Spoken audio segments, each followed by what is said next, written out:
Komið sæl og velkomin heim í stofu, ég heiti Bryndís Svavarsdóttir.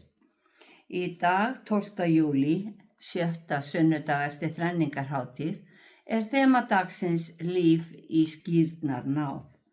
Í lexíunni segir Guð að hann sem gaf okkur lífsandann muni leiða okkur út úr myrkrinu. Í pistlinu segir Páll að í skírninni verðum við eitt í Kristi. Og í Guðspjallinu segir Jesús að hann sé kominn til að uppfylla lögmálið. En við skulum byrja stundina á því að signa okkur í nafni Guðs, Föður, Sonar og Heilags Anda. Amen. Heyrum heilagt Guðspjall sem úr Matteusi 5. kafla og hljóðar svo. Ætlið ekki að ég sé kominn til að afnema lögmálið og spámennina. Ég kom ekki til að afnema heldur uppfylla. Sannlega segi ég ykkur, þar til himinn og jörð líða undir lok, mun ekki einn smástafur eða stafkrókur falla úr lögmálinu. Uns allt komið fram. Hver sem því brýtur eitt af þessum minnstu boðum og kennir öðrum það, mun kallast minnstur í himnaríki, en sá sem heldur þau og kennir, mun mikill kallast í himnaríki. Þannig hljóðar hið heilaga Guðspjall. Þema í dag líf í skírnarnáð. Þegar við lesum þessa texta þurfum við að setja okkur inn í líf og aðstæðu fólks á biblíutímum. Hvaða lög og reglur giltu og hverju breytti Jesús? Og stundum þurfum við að fara enn lengra aftur í tímann. Það bil 2000 árum fyrir Krist hafði Guð valið sér þjóð. Sú þjóð fékk ákveðið hlutverk og það hlutverk kemur fram í lexíunni í dag þar sem Guð segir: Ég móta þig Ísrael, geri þig að sáttmála fyrir þjóðirnar og að ljósi fyrir lýðina til að opna hin blindu augu, leiða fanga úr varðhaldi og úr dýflissu þá sem í myrkri sitja. Hlutverk þjóðarinnar var að breiða út boðskapinn Guð og ríki hans. Þeir áttu að vera ljós heimsins. En þeir einangruðu sig frá öðrum þjóðum og ekki aðeins að þeir héldu boðskapnum fyrir sig, heldur fjarlægðist þjóðin Guð. Gamla testamentið segir okkur síðan að Guð hafi vakið upp spámenn til að rétta stefnu þjóðarinnar og Nýja testamentið hefst á því að Guð sendir son sinn. Jesús fæddist inn í samfélag gyðinga og þegar hann hóf störf þá fór hann fyrst í samkunduhús gyðinga en þeir hröktu hann út. Og þá hóf Jesús að boða ríki Guðs undir berum himni fyrir alla þá sem vildu heyra og taka á móti boðskapnum. Áður en Jesús kvaddi lærisveina sína gaf hann þeim það sem við köllum skírnarskipun. Hann sagði: Farið og gerið allar þjóðir að lærisveinum, skýrið þá í nafni Föður, Sonar og Heilags Anda, og kennið þeim að halda allt það sem ég hef boðið ykkur. Sjá ég með ykkur alla daga allt til enda veraldar. Skírnin varð að inntöku athöfn. Niðurdýfingaskírn og játning urðu mælikvarðinn fyrir upphaf nýs lífs með Kristi. Á seinni tímum hefur þetta breyst yfir í ungbarnaskírn og fermingu. Og það verður að segjast að athafnirnar og umstangið í kringum þær hafa yfirleitt fengið meiri athygli heldur en sjálf játningin við spurningunni: Viltu gera Jesú Krist að leiðtoga lífsins? Skírnin inntöku athöfn í kirkjuna og í fermingunni játum við trúna. Vegna þess að trúin persónuleg ákvörðun þarf hver og einn að játa persónulega. Páll sagði í pistlinum að við værum skírð til náðar Guðs og að í skírninni íklæddumst við Kristi. Rétt eins og menn klæðast einkennisbúningi til að auðkenna sig, þá merkjum við okkur Guði. Til að sýna trúna í verki bað Jesús okkur að bera elsku hver til annars. En það hægt að auðkenna sig á ýmsan hátt sem kristinn einstakling, til dæmis bera krossmerki, merki fisksins, eða eins og svo margir erlendir íþróttamenn gera, þeir signa sig fyrir keppni, fyrir allra augum því að þeir eru stoltir af trúnni. Jóhannes skírari ætlaði ekki að vilja skíra Jesú, en hann sagði láta nú eftir, þannig ber okkur að fullnægja öllu réttlæti, svo Jóhannes lét það eftir honum. Skírnin sjálf ekki frelsunaratriði en hún vilja yfirlýsing. Já, ég vil vera barn Guðs. Við höfum allt að vinna, engu að tapa þegar við veljum að fylgja Guði. Guðspjallstextin í dag hluti af fjallræðunni og fjallar uppfyllingu lögmálsins. Þjóð Guðs var undir lögmáli þegar Jesús kom og gyðingar lifa enn undir lögmáli þar sem þeir tóku ekki á móti honum. Þó Jesús hafi komið til að boða breytingar, þá sagðist hann ekki afnema lögmálið, heldur uppfylla það. Á þessu tvennu mikill munur.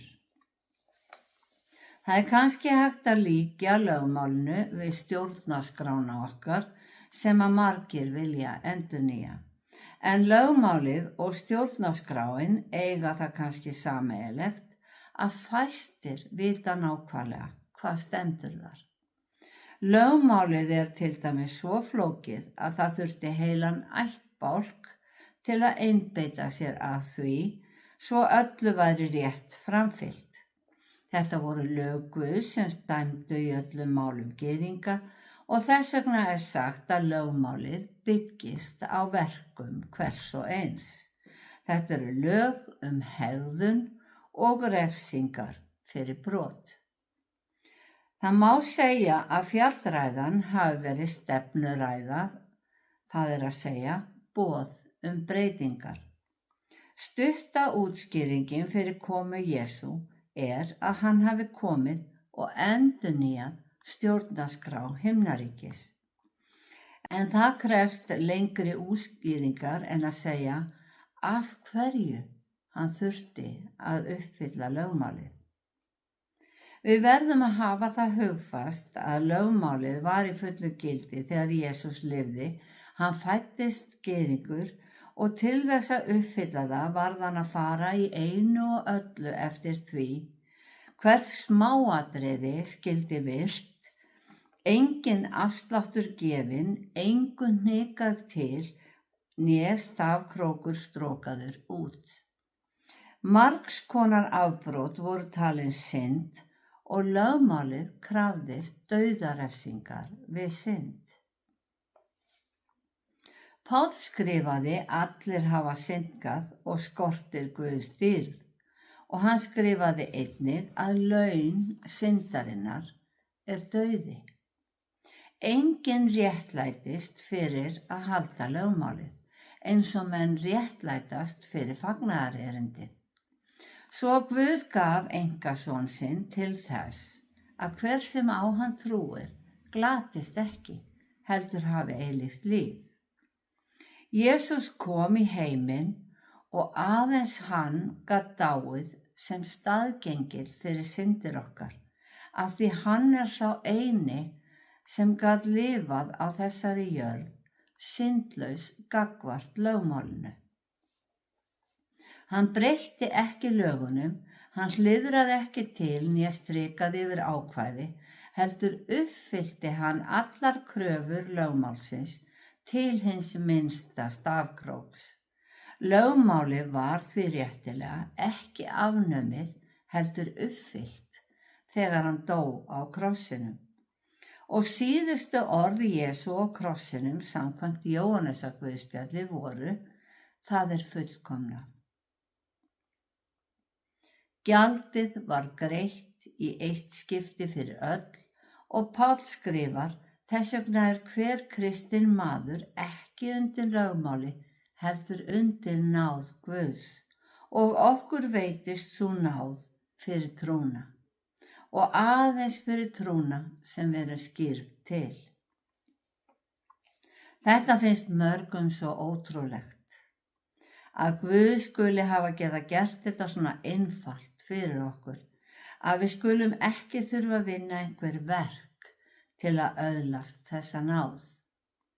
Þess vegna ekki allar kristnar kirkjudeildir sammála að við séum ekki lengur undir lögmáli og vilja taka valin ákvæði og boðorðin 10 út úr því og segja að þau gilda áfram. Boðorðin sem voru hluti af lögmálinu réttlæta okkur ekki fyrir Guði, en þau eru góðar reglur og ef við reynum að halda þau verður auðveldara fyrir okkur að halda frið við Guð og menn. Sem almennir borgarar erum við undir landslögum og virðum samfélagsreglur sem eru sennilega unnar upp úr boðorðum Guðs. Lífsreglur okkar mótast eftir því sem við lærum meira Guð, en þær mótast ekki af ótta við refsingu lögmáls, heldur vegna þess að við viljum gera vilja Guðs. Páll postuli byggði sitt trúboð á að við réttlættumst fyrir trú án lögmálsverka og að Jesús hafi uppfyllt lögmálið og sett nýja stjórnarskrá, sáttmála eða sumir kalla þetta erfðaskrá, því að sem börn Guðs erum við erfingjar af Guðs ríki. Það geta aldrei verið 2 stjórnarskrár í gildi í einu. Sú síðari ógildir alltaf hina fyrri og ef eitthvað úr hinni fyrri á að gilda áfram, þarf það að koma fram í hinni síðari. Lögmálið var eins og skuldabréf. Það varð ógilt þegar skuldin var greidd. Textin á undan Guðspjallinu eru sæluboðorðin sem í raun og veru blessanir Guðs til þeirra sem voru utangarðs, trúarlega séð. Sælir eru fátækir, syrgjendur, hóværir og svo framvegis. Og síðan kemur textin í dag uppfyllingu lögmálsins og í framhaldinu boðar Jesús breytingar. Hann tekur þarna að minnstakosti 3 boðorð, morð, hórdóm og að vinna rangan eið. Og hann segir: þið hafi heyrt að sagt var. Og hann rekur viðurlög lögmálsins við brotinu og hann setur síðan ný viðmið hann segir: en ég segi ykkur.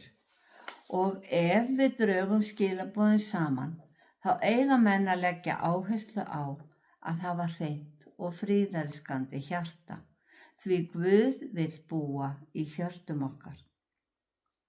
Já, þemað í dag líf í skírnar náð.